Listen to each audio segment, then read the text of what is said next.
Hello, I'm Susan Reiser, pastor and teacher at Old South Church in Hallowell, Maine. This is the word of the week. The week is August 21st, 2025. This week's word is the word protection. There are many times in life when we as individuals or as a community may yearn for protection.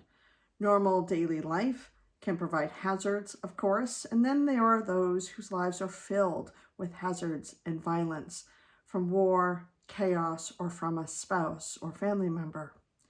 The book of Psalms has quite a few entries that are focused on protection, the desire for protection, the hope of protection, the longing to feel safe, even for just a moment. Here are just a couple of examples. Psalm 46, God is our refuge and strength, a help always near in times of great trouble. That's why we won't be afraid when the world falls apart, when the mountains crumble into the center of the sea. Psalm 23, even though I walk through the darkest valley, I fear no danger because you are with me. Your rod and your staff, they comfort me. Psalm 140, protect me from the power of the wicked, Lord. Guard me from violent people who plot to trip me up. And finally, Psalm 121, I raise my eyes toward the mountains. Where will my help come from? My help comes from the Lord, the maker of heaven and earth. What sort of protection do you yearn for? What signs of protection can be seen? And where does protection feel so far away as to not be within sight?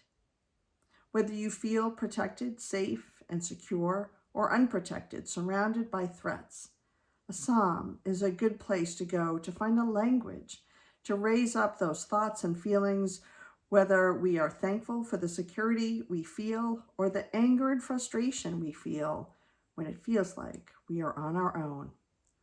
All are words of faith and a way to articulate our relationship with our Creator. How about writing your own psalm to lift up how you're feeling about your life and your circumstances and all of the things that you yearn for? If you have found this message helpful, please consider passing it along. I'll see you next week.